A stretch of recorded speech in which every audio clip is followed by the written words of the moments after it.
Alors, salut à tous. Aujourd'hui, nous sommes avec le parrain scientifique du projet En l'air pour la Terre, Jean Jouzel, qui est climatologue et glaciologue français et qui a été vice-président du groupe scientifique du GIEC, donc qui est le groupe d'experts intergouvernemental sur l'évolution du climat, et de 2002 à 2015. Et le GIEC a reçu le prix Nobel de la paix en 2007. Ouais. Et il va donc aujourd'hui nous parler de ce qu'est le GIEC. Alors bonjour Jean. Bonjour Nicolas. Alors ce qu'est le GIEC, eh bien, en fait, la communauté scientifique tire le signal d'alarme dans les années 80. Et le GIEC, c'est la façon dont les politiques ont répondu à ce cri d'alarme, puisque les scientifiques prévoyaient déjà des réchauffements importants dans la seconde partie du XXIe siècle. Le GIEC se met en place à l'initiative de deux organisations des Nations Unies, l'Organisation météorologique mondiale et la branche environnement des Nations Unies. C'est en 1988, avec l'idée très clairement définie que le GIEC devrait faire un diagnostic sur tout ce qui touche au réchauffement climatique. Alors pas simplement les causes du réchauffement climatique, bien sûr c'est important, ou les mécanismes qui sont en jeu, mais également les conséquences, les impacts, l'adaptation et la lutte contre le réchauffement climatique, les solutions à mettre en œuvre. D'accord. Et quelles vont être les missions du GIEC et comment faire avancer le problème du réchauffement climatique? Un point important dans la mission du GIEC, c'est vraiment que le GIEC ne fait pas de recommandations aux décideurs politiques. En gros, c'est quoi l'objectif du GIEC? Eh bien, c'est de fournir aux décideurs politiques, et eux on va les retrouver dans la Convention climat, celle qui s'est réunie à Kyoto, à Copenhague, à Paris. Donc la Convention climat est signée en 92, et vraiment la première mission du GIEC, c'est de fournir à ces décideurs politiques les éléments pour qu'ils puissent prendre leurs décisions. Mais nous ne faisons pas vraiment de recommandations. D'accord.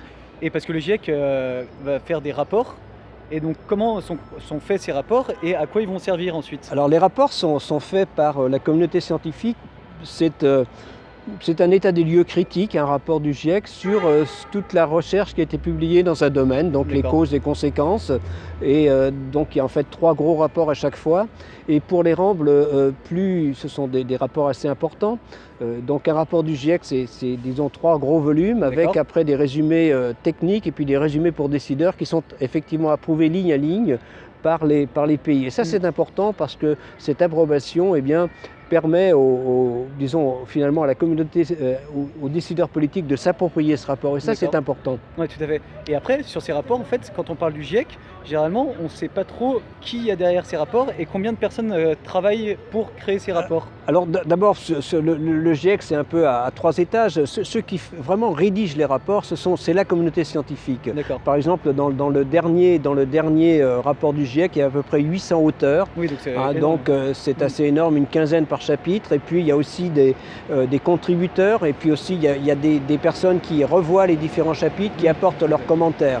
Donc voilà, c'est tout un ensemble de personnes de la communauté scientifique, des gens qui se sont impliqués sur les domaines. Il y a aussi, il y a aussi un bureau, c'est-à-dire le rôle du bureau, c'est effectivement que tout se passe bien.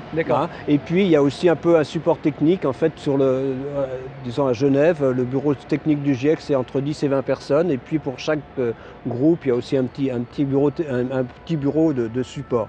Donc le GIEC, ce sont avant tout la communauté scientifique qui produit des rapports sur différents domaines, tous liés au réchauffement climatique. D'accord. Et pour fonctionner, le GIEC a un certain budget. Et est-ce que les personnes qui contribuent au rapport du GIEC sont rémunérées pour cela? Alors le budget du GIEC est fourni par les États membres. Donc finalement tous les États de la planète, tous les pays de la planète sont membres du GIEC, sont membres des Nations Unies et sont ipso facto membres du GIEC et contribuent financièrement, disons plus ou moins évidemment selon la capacité et la taille du pays, mais les auteurs eux-mêmes du GIEC, donc ça permet par exemple de payer les voyages des chercheurs des pays en voie de développement, mais disons que les personnes les payées parmi les auteurs pour participer au rapport du GIEC, c'est y passer du temps. Voilà, et donc mais nous ne sommes pas du tout rétribués pour contribuer au rapport du GIEC, ni non plus dans le bureau du GIEC où j'ai été. Ce sont des postes, disons, c'est ça qui est important, je pense. Merci beaucoup, Nicolas. Merci beaucoup, Jean, pour cette interview, c'est très intéressant. Et nous, on se retrouve bientôt pour de nouvelles interviews de En l'air pour la Terre.